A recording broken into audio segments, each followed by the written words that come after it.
সিলেট ও চট্টগ্রামে রয়েছে বহু সম্ভাবনাময় ও পর্যটন আকৃষ্ট পর্যটন স্পট ও দর্শনীয় স্থান। সরকারের অবহেলার কারণে এসব পর্যটন শিল্পের সম্ভাবনাময় স্পট আজ শুধুমাত্র একটু অবহেলাজনিত কারণে হারিয়ে যেতে বসেছে। সরকার একটু সচেতন হলে এবং সুনির্দিষ্ট পরিকল্পনার মাধ্যমে এগিয়ে এলে সিলেট চট্টগ্রাম পর্যটন হাব হওয়া সম্ভব। আর এই পর্যটন হাব বাস্তবায়িত হলে একদিকে দেশের অর্থনীতি সমৃদ্ধ হবে, অন্যদিকে নতুন নতুন সম্ভাবনার উন্মোচনে নতুন নতুন উদ্যোক্তাও সৃষ্টি হবে। সিলেট চট্টগ্রাম ফ্রেন্ডশিপ ফাউন্ডেশন আয়োজিত কর্মসংস্থান সৃষ্টির লক্ষ্যে ট্যুরিজম ও উদ্যোক্তা বিষয়ক মত বিনিময় সভায় বক্তারা এই মন্তব্য করেন।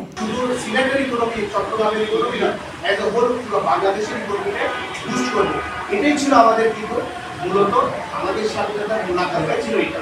সুতরাং আমরা মনে করি দুই অঞ্চলের মধ্যে যদি শুধু এই দুই অঞ্চল নয়, আমরা এটা যেহেতু দুই অঞ্চলের মধ্যে একটা সীমাবদ্ধ, আমরা যদি বাংলাদেশের সমস্ত অঞ্চলগুলির মধ্যে যদি আমরা কোঅপারেশন সৃষ্টি করতে পারি।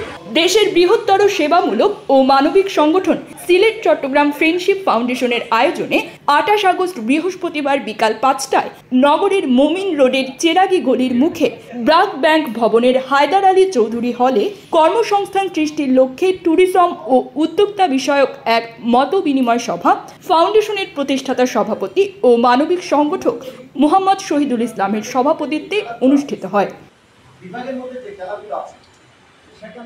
এতে প্রধান অতিথি ছিলেন হিন্দু ধর্মীয় কল্যাণ ট্রাস্টের ট্রাস্টি বিশিষ্ট শিক্ষাবিদ ও রাজনীতিবিদ দীপক কুমার পালিত। প্রধান আলোচক ছিলেন বাংলাদেশ ব্যাংকের সাবেক যুগ্ম পরিচালক বিশিষ্ট লেখক ও গবেষক বীর গেরিলা মুক্তিযোদ্ধা ফজল আহমেদ। অনুষ্ঠান সঞ্চালনা করেন ফাউন্ডেশনের সাংগঠনিক সচিব স.ম. জিয়াউর রহমান।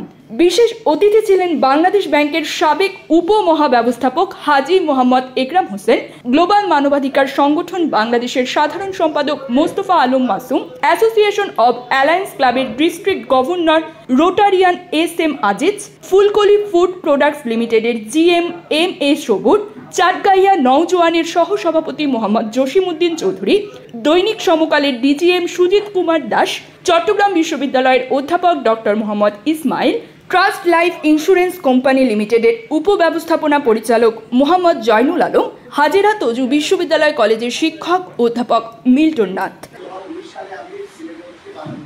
অনুষ্ঠানে সাংগঠনিক কর্মকাণ্ডে বিশেষ অবদান রাখায় ফাউন্ডেশনের যুগ্ম মহাসচিব ও নারী উদ্যোক্তা ফারহানা আফরোজ খানম ও প্রকাশনা সচিব ফিরোজ চৌধুরী এবং 2022 সালে সিলেটের ভয়াবহ বন্যার্তদের সাহায্যে এগিয়ে আসায় চট্টগ্রামের শিল্প প্রতিষ্ঠান সীমা অটোমেটিক রি-রোলিং মিলস লিমিটেড সীমা গ্রুপকে সিলেটবাসীয় পক্ষ থেকে বিশেষ সম্মাননা ভূষিত করা হয়।